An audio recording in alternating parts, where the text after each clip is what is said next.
Time to pull up a chair. We've got another great story for you today in the rLounge. Not every hill is worth dying on. Today on rLounge, the saga continues. OP proves us all wrong. Sometimes you have to go for what you believe in. Won a lawsuit against a guy who tried to force me out of business because I broke his local monopoly. I'm 26 years old, and I decided to open my own business this year. Moving forward in this post, I should point out that I am from a small town, about 1,000 people, in the rural Midwest. Because of this, everyone has some sort of connection with someone. We went to one of the liquor stores in the closest city, 30-ish minutes away, small city, 8,000 people. When we were grabbing some alcohol for a party, I was looking at the prices and saw how insane the prices were. For a 6-pack of local beer, we were charged $15. I was thinking about this and figured that I could probably make bank opening a liquor store. Back in February, I was furious about my crappy job and thinking out loud how cool it would be to own my own business to a friend. My friend's mom happened to be the president of the local bank. He told me, "Hey, with the pandemic, the bank has been struggling to find customers to give out loans. Right now, the bank is giving loans for cheap." A couple of weeks later, I went in and met with my friend's mom and pitched my idea with the research I had done on alcohol prices, potential demand, and estimated income. I got the loan at a fantastic interest rate. I bought a building, which happened to be the former bank, and hired my dad to help me renovate the building. My dad is a general contractor and he gave me an excellent quote on materials and labor. After working everything out with the distributors, getting the proper licenses, and getting my paperwork I needed for the government, I was ready to open my liquor store in May. I had started taking out ads in the local newspaper advertising my store and my prices. When I was in talks with my distributors, I learned, even with inflation and everything else, the liquor stores in the city had like an 80% markup. I talked to a local business owner, and he suggested that I have around 35 to 40% markup. Because of this, I was significantly cheaper than the closest liquor store, and I had a much wider selection than the gas station and small liquor stores nearby. My hometown is near a national forest. As such, we have a ton of people who come up for weekends for recreational activities year-round. My first week, the week before Memorial Weekend, after opening, I had made a $4,000 profit. It was great being my own boss. If someone was rude to me or my girlfriend, "Oh, I'm sorry, you can do your business elsewhere." If someone tells my girlfriend, "Go back to China, you China witch," they can pay me 15% more at the register. Did the gang and I run out of alcohol? Time to grab my keys. Not car keys, the store keys. My apartment is like 2 blocks away, and go to the store. That's not to say that it wasn't difficult running my own business, especially that my only employee was my girlfriend, and we were both working 6 or 7, 10 to 12 hour days a week. I was both manager, accountant, and cashier. But it's so much nicer knowing I can tell someone to pound sand for being a prick. A couple of weeks after Memorial Day, some old guy walks into my store a couple of minutes after I opened.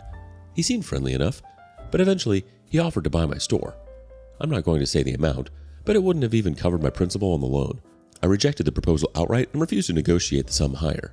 He walked out of my store saying, "Well, you'll be sorry you rejected that offer." The next month, a guy walked into my store and asked if I was the owner. After saying yes, I was informed that my business was being sued by this random guy I never heard of for libel. After he left, I was freaking out and I decided that I was going to close early. When I got home, I Googled the guy and soon saw a picture of the guy that tried to buy my store. It turns out that this is the guy who owns both of the liquor stores in the nearest city. It also just so happens that he is on the city council. With a little bit of further digging, I learned that this city has an ordinance that reads, "Any business institution that does not fulfill the definition of a restaurant, tavern, or liquor dispensary will be excluded from obtaining a license for the sale of alcohol." Later, I discovered that the same guy happens to be the head of the board which approves liquor licenses. I love small-town corruption. Either way, I had a major issue. My maternal uncle happens to be a lawyer in a neighboring state. I decided to call him and try to get some legal advice. I talked to him and read the documents that I had been served over the phone, and the research I had done. After receiving all of the information I had read off, I was expecting to get some sort of advice, but instead heard, "Hang on, I gotta make a call." And he hung up. I'm freaking out. I was actually about to post my first post to r/legal advice. I'll be honest, I just wanted someone to tell me it was going to be okay, and I didn't need to crawl to this guy on my hands and knees. As I was writing the title, my uncle called back. "Hey OP, I just got off the phone with my partner.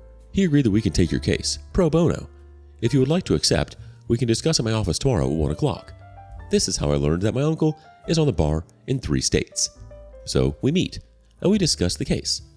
It turns out that the guy filed the libel suit against my business based on the ads I took out in the local newspapers. He claimed that my ads were targeted to damage his and his business's reputation. There were a few other things that I had no idea what was being referenced, but Uncle assured me that we would win the case no problem. 3 weeks later, the case is dismissed, but after my uncle says, people like that piece of work will likely try to file another suit against you. If that happens, call me, and promise I will help. The next day, I got served again, but this time I am the defendant, not my store, me. I swear to God, I look at the documentation, and the only thing that changed was instead of my business's name, mine is listed as the defendant. Same thing happens. 4 weeks later, the case is dismissed. Over the next 3 months, I was sued just as many times. Before the 5th case hearing, we had a settlement meeting. My uncle, the judge, the guy suing me, his lawyer, a bailiff, and I were sitting in this room. Judge says, "You two have been in court 4 times already. Is there any way we could come to an agreement that'll stop this cycle of faulty litigation?" The guy's lawyer says that they have an offer and hand it to my uncle, who then hands it to me. It essentially read that he'll stop all litigation if I sell my business for about 30% of the remaining loan principal. I outright rejected the offer and made a counteroffer. I said, "If you drop this case, I won't sue your butt for harassment." He busts out laughing. "Sue me? With what money? The legal fees alone ought to have drained you. You should be happy I chose to extend this offer and not sue your butt into bankruptcy and buy that crap hole from the bank when they foreclose on your dumb butt." The judge, the bailiff, and the guy's own lawyer were all looking at him aghast for saying the silent part out loud about the reason I was getting sued. My uncle straight out said to him, "Oh, I'm sorry. Apparently you were never told. I have taken all of my nephew's cases pro bono. The only money he has spent on your litigations is gas. And bluntly, sir, I think your outburst has just ensured a suit against you." After that, we just left, and I was then informed a few days later the litigation was dropped. Right now, my uncle and I are talking about the future suit against the guy. I want to sue the guy for a very high amount to try and get press attention on this guy and his sketchy actions.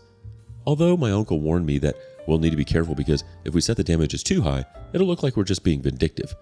The suit won't be pro bono, but after getting sued 5 times for free essentially, I'm not going to complain. Looking back on this, I am so thankful that my friends and family supported the entire way, especially my uncle. Without my uncle, I would have absolutely lost my business. Edit. I'm sorry, but this isn't an update on my lawsuit. Although my uncle came into the store today and informed me, unofficially, that if I choose to continue with the lawsuit, his firm will take the case on a 25% contingency. This is mostly just fixing some spelling and grammar errors in this post. Also, if you are interested, I posted the story about when that customer said to my girlfriend, "Go back to China, you use chink witch." I'll add that link. Let's get a quick reaction from the community. That's some story and just goes to show the corruption that can happen. I'm glad you have your uncle. I'd love to hear about the follow-ups on this if you get time to post. The OP replies, "Yeah, depending on how the case moves forward, I'd like to post an edit, but I can't promise anything for a few weeks, months. Proper justice is slow, unfortunately." Wow, thank goodness for your uncle. What an absolute gem. And yeah, the guy's inner voice won that day and yet totally threw him under the bus. This guy just wants to intimidate you, and kudos for you for not caving under pressure and just giving it right back. You'd think after 4 dismissed cases that this guy would just give up already. He's trying to make a point though, but all he's proving is how much of an entitled a-hole he is. Update. 1. Another lawsuit against the guy who tried to force me out of business because I broke his local monopoly. Part 2. Electric Boogaloo. This is a follow-up to a post I made last year. I linked it at the bottom if you are interested. But last year, I opened a liquor store with my girlfriend, now fiance, in my hometown.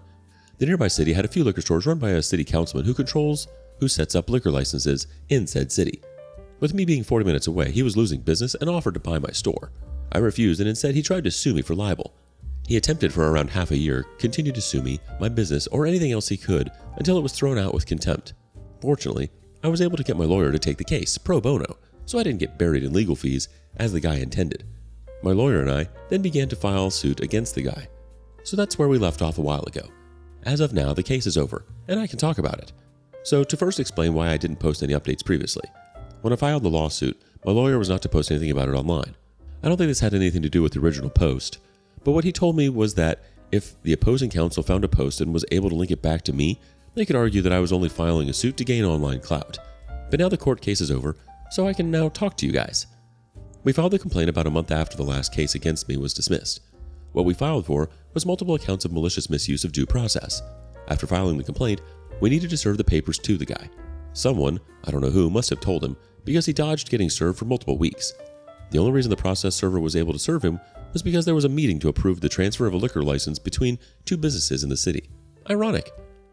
He and his lawyers answered the complaint and said everything in the complaint and the summons was a deliberate misrepresentation of the facts. None of the suits filed against me were in any way malicious, but given that the only thing that changed between most of the suits was the named defendant, kinda disproves that. He then went on to say that the current suit was simply a move by me to get revenge on him for trying to protect his business. Pretty much the entire answer was him just saying, "No, you." After that, we moved into discovery, which I will talk about in a minute. Through the discovery process, there were a couple of motions for dismissal by the defendant's counsel. 1. The first was just a general, all the facts are wrong, and this is a lawsuit filed in bad faith. This was immediately thrown out by the judge because the 4 suits filed back to back with only the defendant being changed indicate that this was potentially a malicious lawsuit. 2. The second motion was that these weren't malicious because the defendants were different. Effectively, the argument is that if the same defendant, then it would be a malicious suit. But because the defendant kept getting changed from suit to suit, that means that there was a legitimate complaint that they were trying to get solved, which technically would be legal and I would have no standing. However, the judge acknowledged that while the argument is legally sound, if you simply look at the wording of the law, it completely violates the spirit that it was written in, and the actions of the defendant only serve to confirm that the previous lawsuits were filed in bad faith. So, then the motion was tossed out of court. 3. Later, during discovery, the defendant filed for a venue change. Seems how he filed in my local court, they argued that the local jury would be biased towards me. This was dismissed because they forgot to ask for a jury trial. We were perfectly fine with proceeding with a bench trial, so we didn't ask for a jury. The judge decided then that because they didn't request a jury, a venue change would not offer any significant change in the trial. They used that discretion, and some history I have with the same judge, to appeal to the state court to dismiss the case. They refused. So back to discovery.